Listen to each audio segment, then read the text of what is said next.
So this is module 12 of the DBXL training. Our goal in this module is to create a simple workflow using XML to XML.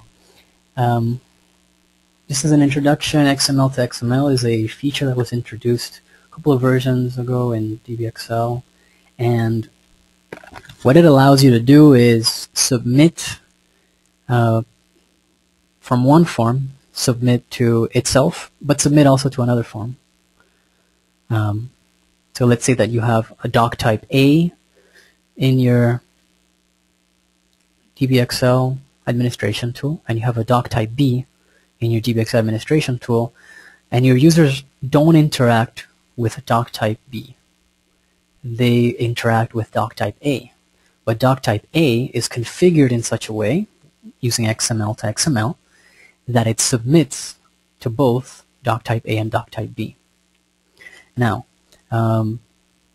we have a tutorial on our website, and I want to find that.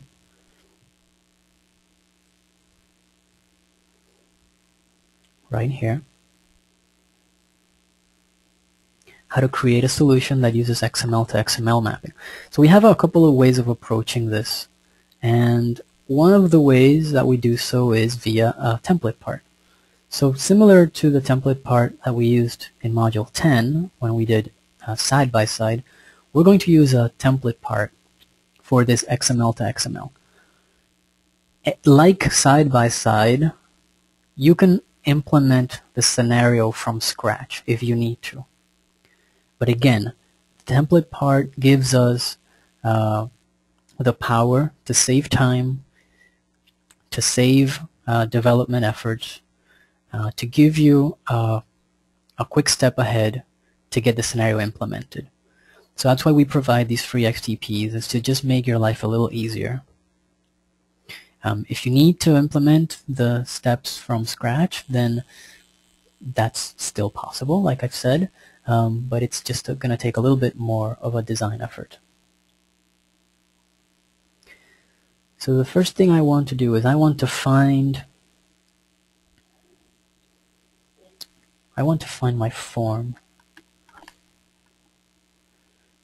that I've been working with during the rest of the training labs, because I would like to extend this.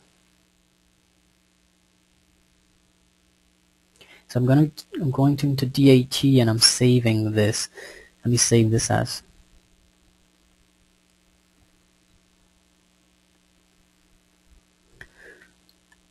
module 12. Okay. And I'm going to be adding a workflow to this form that we have been designing all along. This is the expense report. But I need to design my workflow. So let me just show you what that looks like. You'll recall that our form, it has a drop-down that shows departments. Let's see if I can get this to show just next to each other to make it a little easier. So here we go. So on the left is my workflow XML, which has a department, an approver, and a CC. So for each node, it has a department, an approver, and a CC. And in my form, I have a department as well. And you'll see that I have 4 departments here. 3 of those are covered in the workflow. Great.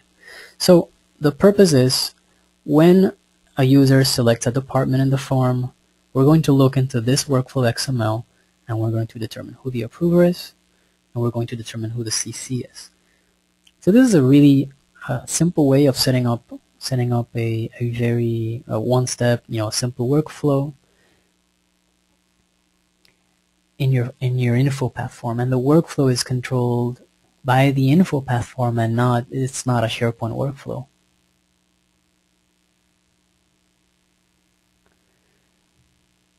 So let's go back into the designer and add our data connection to receive data from the workflow, XML.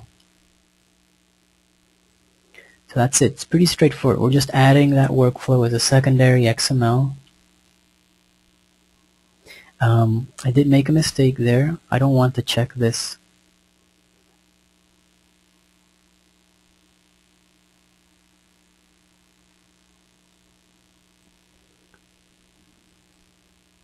I don't want to check this at the end. So let me uncheck that. Okay. So now we have to come to the template part. We're going to add that template part to our InfoPath Designer. Here it is. And once it's added, we'll see it here at the very bottom of our controls task pane.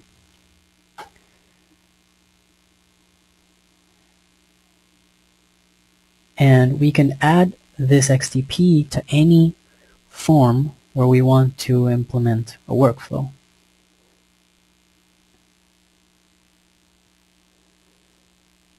So let me find a spot in the form where this isn't going to look too out of place. Maybe I'll add a row like I did before. Okay. And you'll see that this XTP comes with a submit button, comes with a reject button, comes with an approve button, and it has an assign to a CC, it has comments, it has a status field, and it has some instructions here, and in the end it has a form change history. So it's going to show us the entire history of the changes that have taken place in this form. So let me do some cleanup here because I have this other submit button that I'm not going to use. Let me get rid of that.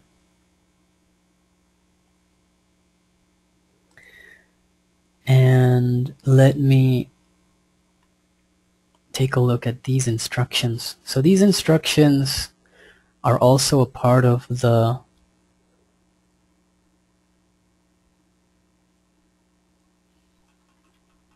XTP. What we're trying to do is we're trying to give you an easier way of making these changes.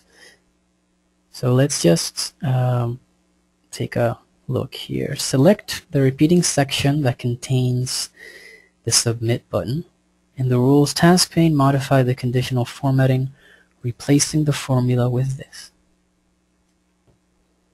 So we select the repeating section that contains the submit button, and we're going to replace the conditional right here.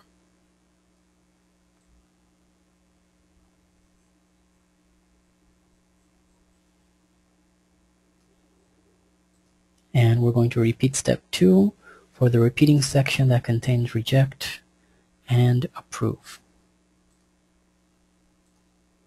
Right here. So again, these are just some limitations of what we can bring in using the XTP. So we just provide you this guidance to make things easier. The next step is select the submit button, modify the rule, name submit, adding one last action that submits data using the DBXL web service data connection. Okay, so we're going to select the submit button, and we have an action called submit, and we're just going to add submit data DBXL submit. And then we have an approve button that also needs that data connection, and we have a reject button that also needs the same data connection. So we'll just add it to both.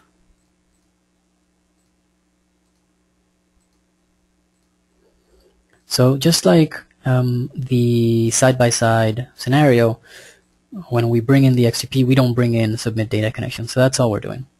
We just added the submit data connections that did not come in automatically. And I noticed that this section is a little too big, so I'm going to actually change the height to auto just to make it a little bit more manageable.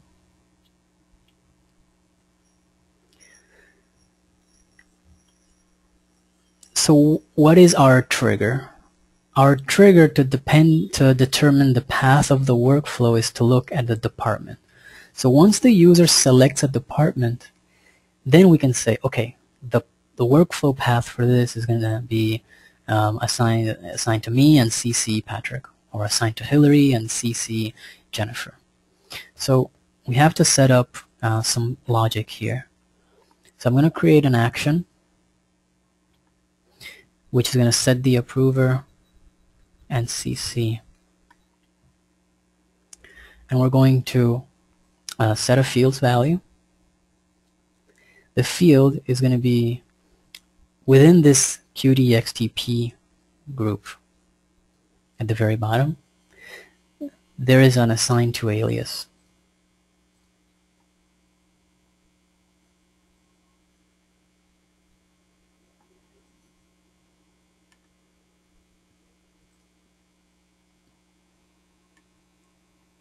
So that's our assigned to alias. And we need to set the value of that. And again, because we know the department, as soon as the user makes a selection in the department field, we should be able to grab the correct assignee. So we can look to our workflow data connection, and we can grab the approver. But it's not just any approver. We have to filter the data so that the department matches the department that was selected by the user in the main data source. So we're just matching departments, right? We're just matching departments, and that gets us, that filters our approver.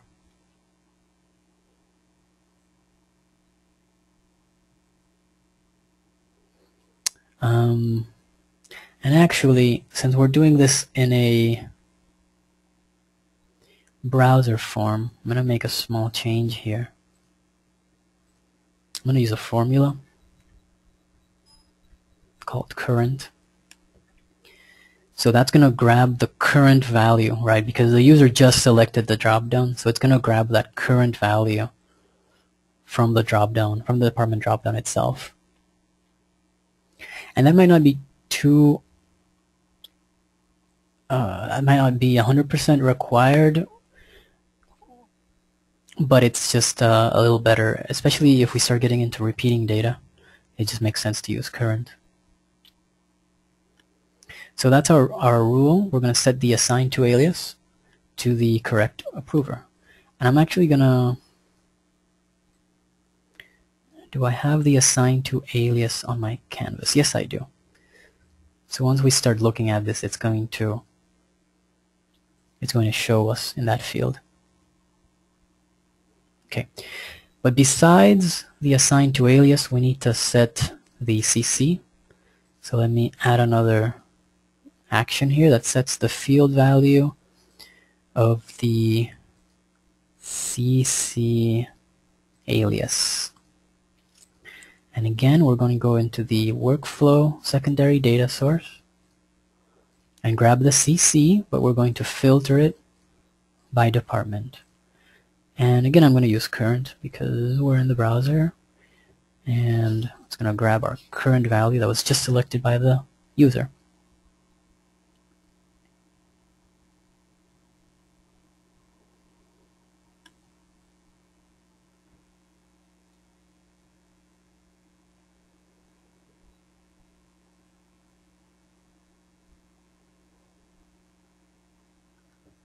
Okay. So we need to go to our onload rules next. We have a lot of onload rules here. I want to make sure that none of these interfere. We might get some interference from this one because we're setting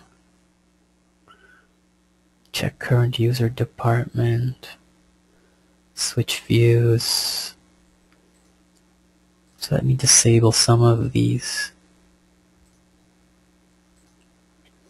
just so we don't get any interference from some of the previous view switching and disabling of controls that we were doing.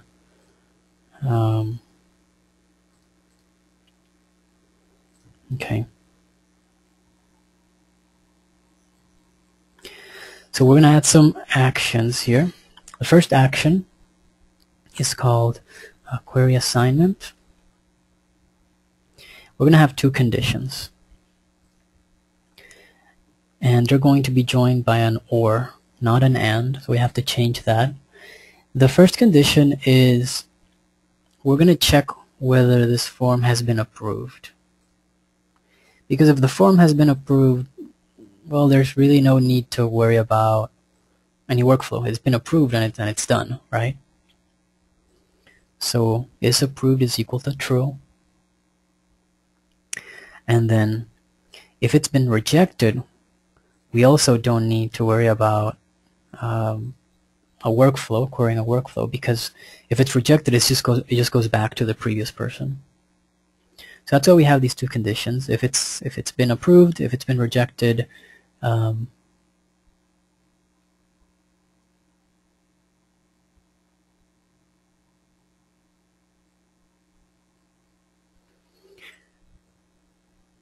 it's approved and it's rejected. Okay.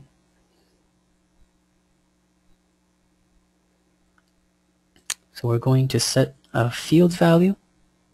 The field is going to be the assigned to alias.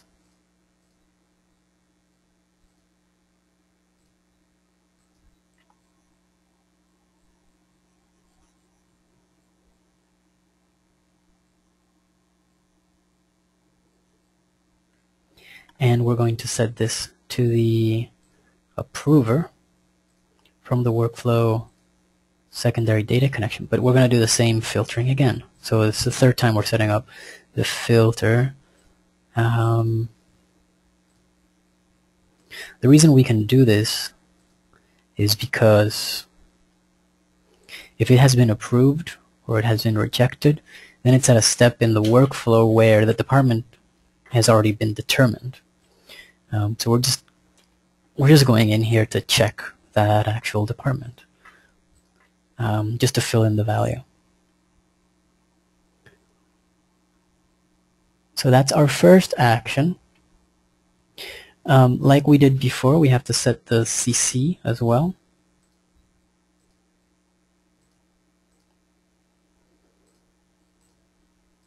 Here we go. And we have to go grab our CC alias from the workflow data connection, but I need to filter that according to the department.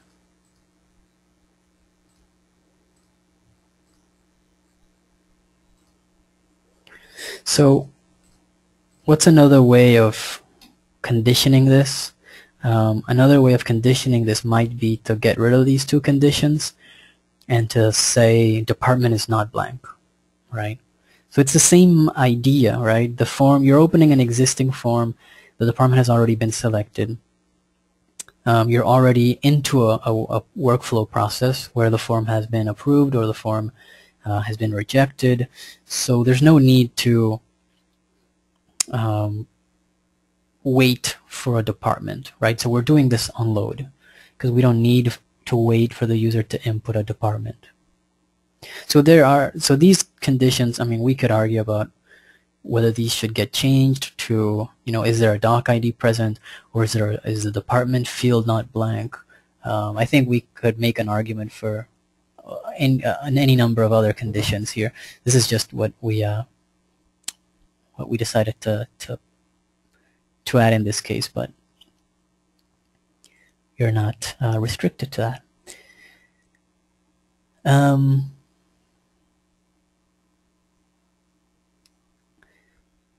Before we can get into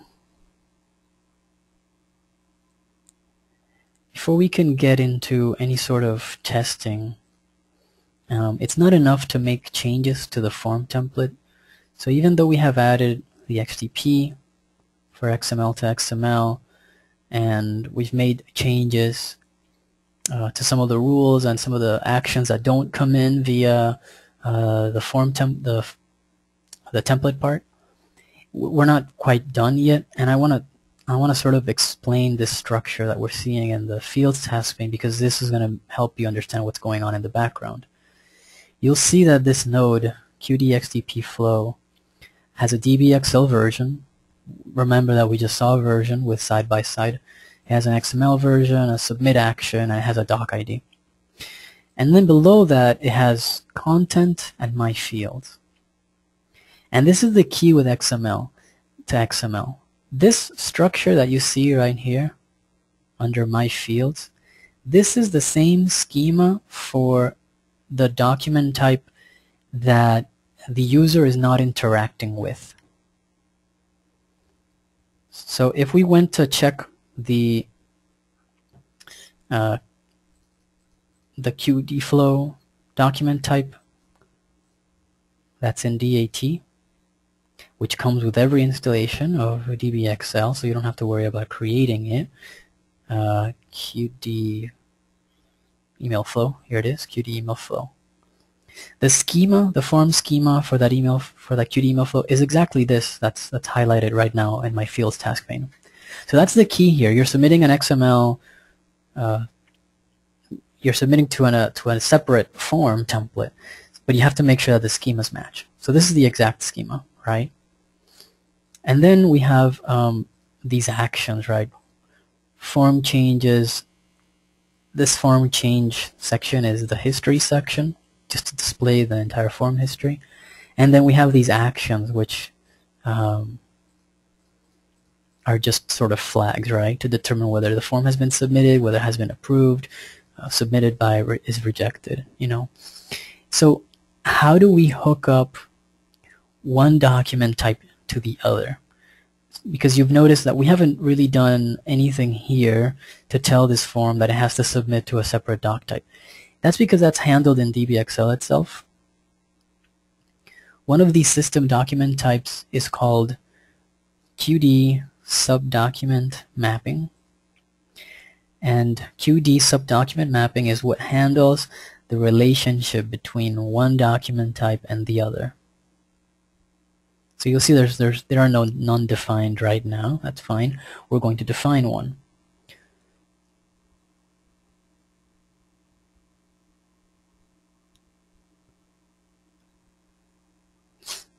So let's open that form.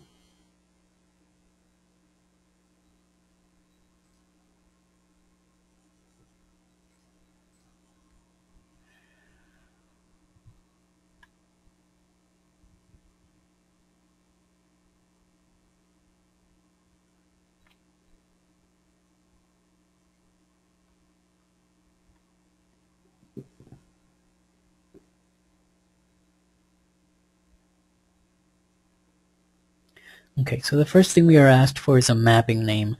And there's some description here that basically tells you that if you look at the form, the expense report form that we're designing, there's a node called QDXTP_flow that was brought in by the template part. And it says the mapping will be applied anytime a node with the name QDXTP_mapping name is located. So we just have to make sure that this matches. So it's called flow. So if you're creating something from scratch, then you just have to make this underscore something else, and then the name goes here. So the target document type, as I already mentioned, is the Qd email flow system document type, right? And the namespace is automatically populated, so you don't have to worry about filling this out. You saw that this gets changed anytime I make a change in the drop-down. And this drop-down target document type is going to show any document type that you have already set up in DAT. So you can map to any document type. You're not limited to Qd email flow. You can map to one that you create yourself, and that's what we've seen implemented mostly. Host field mappings is a feature that allows you to submit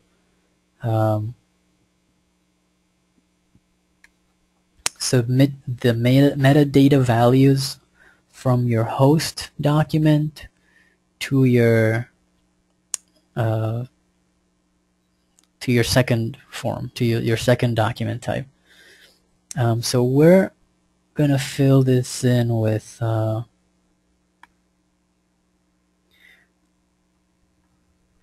it's just one value. There's just one value that we need to transfer, and that's the doc ID. Because we want to be able to tell the assignment email what's the doc ID of the document that was just assigned, and here's the token doc ID.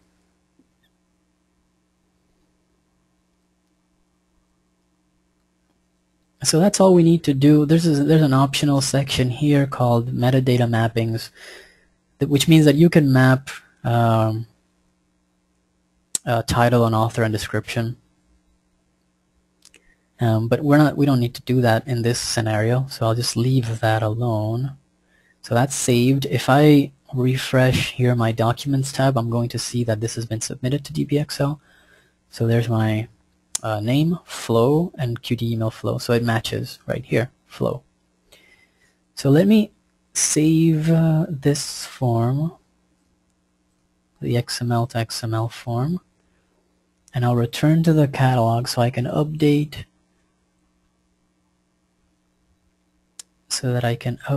my document type for expense report and save that.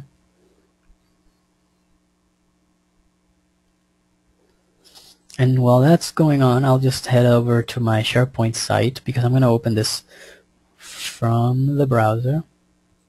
Nope, wrong button.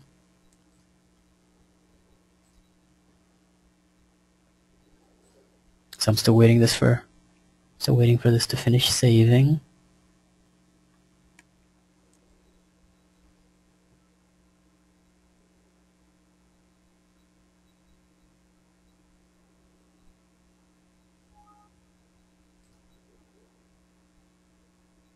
Okay, so let me open the form here. If I've performed all my setup without any errors, then what's going to happen here is I'm going to select a department, and it's going to populate this approval section below. So let's try that. And that might not be working.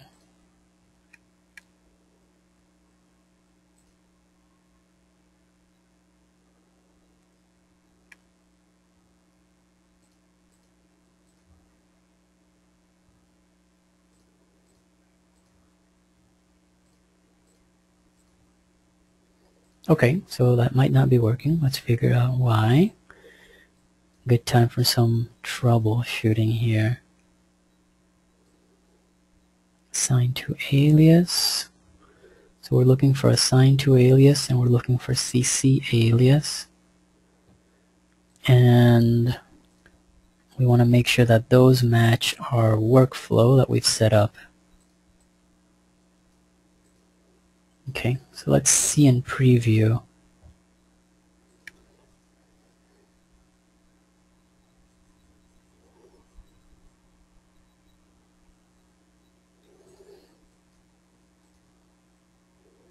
Okay, I think I know what's going on. It's because my workflow isn't querying. It's not bringing anything in.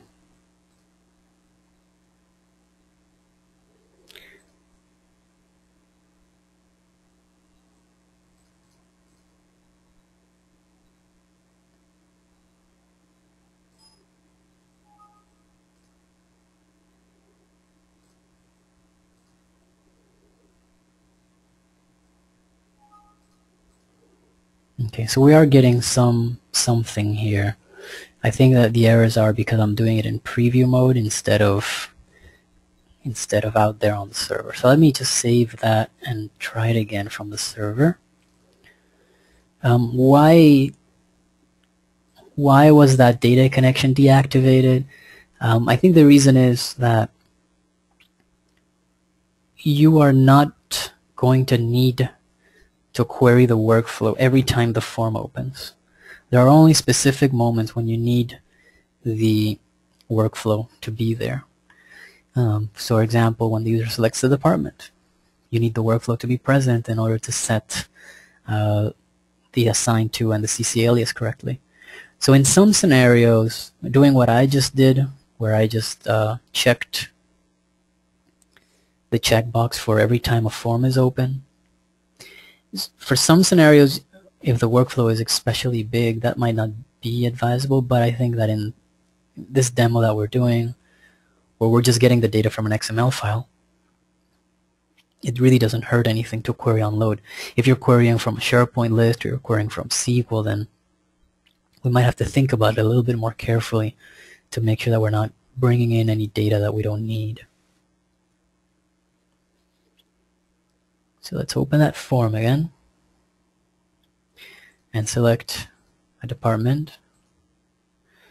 And so the approval process for the sales department goes catnip, assigned to catnip, and CC to chili.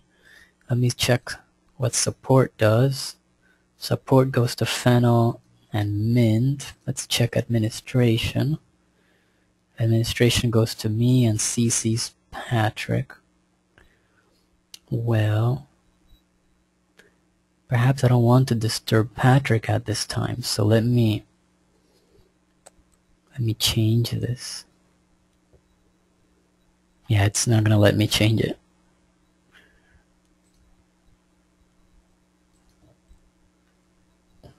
It's not gonna let me change it. But there is one thing I can do so I don't disturb Patrick in the middle of his work day.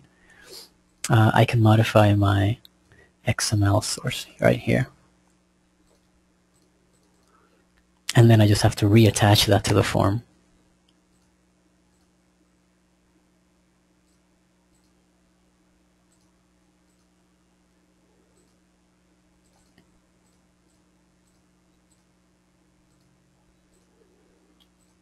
And then I'll update the form in DBXL and save it out.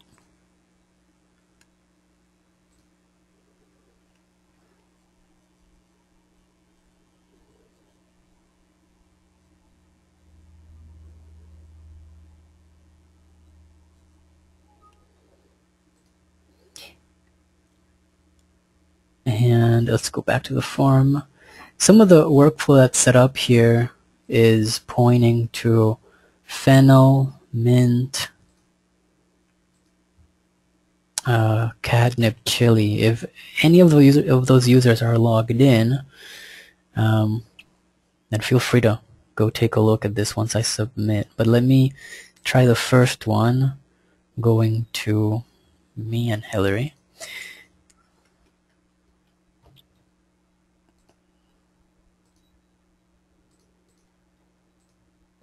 Okay, here are my comments.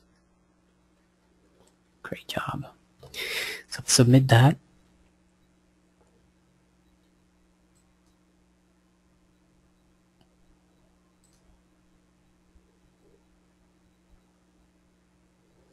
So there's my new form.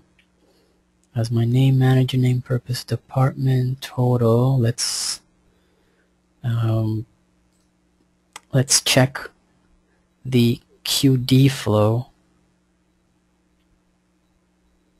QD email flow has a document now, so that means that a QD email flow was submitted successfully. And we haven't opened QD email flow, so this is coming from the expense report itself. The expense report is sending this data into QD email flow. And that might be a little bit insignificant right now. That might not make a whole lot of sense right now. But it will if you take this a step further. And we have a tutorial on our website that is actually going to show you how to set up emails so that every time that a QD email flow document is submitted, an email is generated and sent to whoever was placed as the assigned to user. Because those steps involve going into a specific server and working with administration tasks on the server, then it's a little difficult to demo that, to have users try that out. But there's a tutorial on our website. And you can see all the information is here. There's my alias, my name, the status, the date, time, who it got assigned to, the comments, and the CC alias. So if the email notifications were set up already, then this would automatically generate this email and send the information to the user. So what else can be done with this? Well, if you take a look at the form, remember that we have formatting that can be applied. So when the form is reopened, you can say you can add a formatting rule, and this is a bonus portion of the lab. You can add a conditional formatting to disable these buttons. So let me show you that next.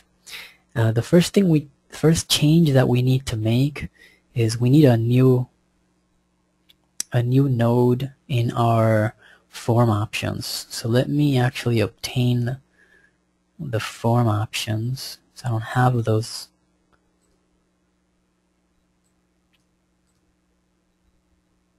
So I'm going to export this.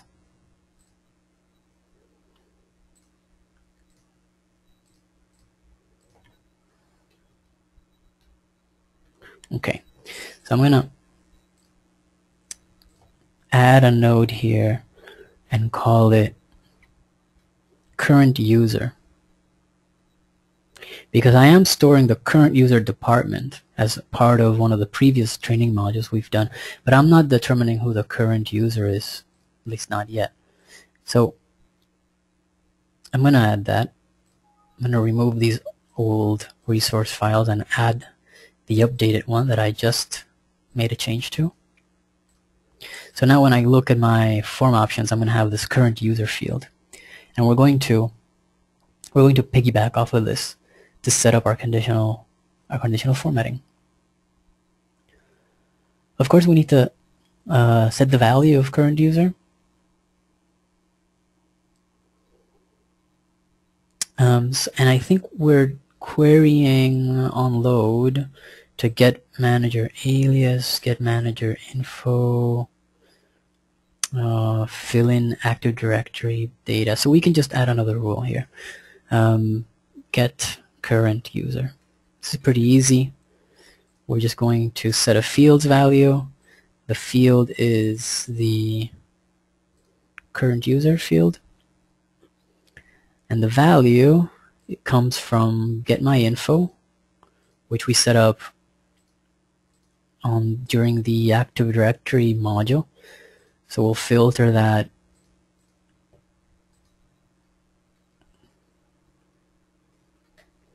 Okay, so we're going to be setting that on load anytime that the form gets opened. That's the first thing we're going to do. We're going to determine who the current user is. And now that we have that, we can actually set up the conditions on approve and reject. So let's say, let's add a formatting to the approve button, and we'll say, if the current user is not the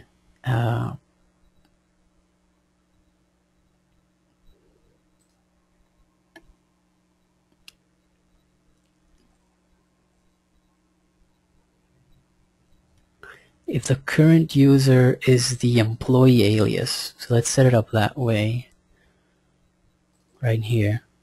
So if the current user is the employee alias, then they shouldn't be able to approve their own thing. And we'll actually copy that rule to reject, to say, if you're opening your own expense report, you can't even see those buttons.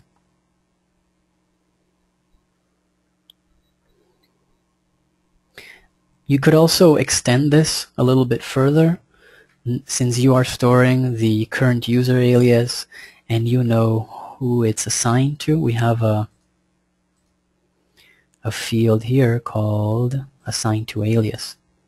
So this could be extended in all sorts of ways, and I don't wanna overload this form with conditional formatting, because That's not the point of the lab, but the point is you have the information in your power to fine-tune the approval process so that the workflow that is happening within the form fits your business need, right? You can hide buttons, you can show buttons. If you needed a second view, you can direct a user to a second view, and so on. The idea is that you're handling this workflow within the form. There's no SharePoint workflow. DBXL is submitting the Qt email flow, and if you have this set up on the server, then anytime that XML to XML submits the Qt email flow, an email will be generated and sent out to whoever has been indicated in the assigned to field. So that's a great benefit to this scenario, to let DBXL generate assignment emails, generate these workflow emails. And to take a big picture look at the scenario, XML to XML is going to allow you to submit to 2 XML documents, to two doc types from one. So you don't have to expose a second document type to the user. You're just exposing the user to one document type. But while in fact in the background they are submitting to 2 document types. There's a tip that I want to show you here that's not a part of the written instructions, but I just want to make you aware of this. When we are submitting a new document, the submit action, which is right here, submit action, gets set to create. Okay. When we get to the approve button, well, it's the same thing. It's because this XML to XML scenario is generating a new assignment each time that the user submits. However, if you did not want to generate a new document each time, a new assignment document each time, you would say update. And it would actually update the existing child document. And we have a tutorial on our website that goes a little bit deeper into this XML to XML scenario should you want to set this up. But it's a really powerful scenario, and I hope that this example is useful at least to illustrate the example, and at most, you'll be able to set up the notifications and get those emails going.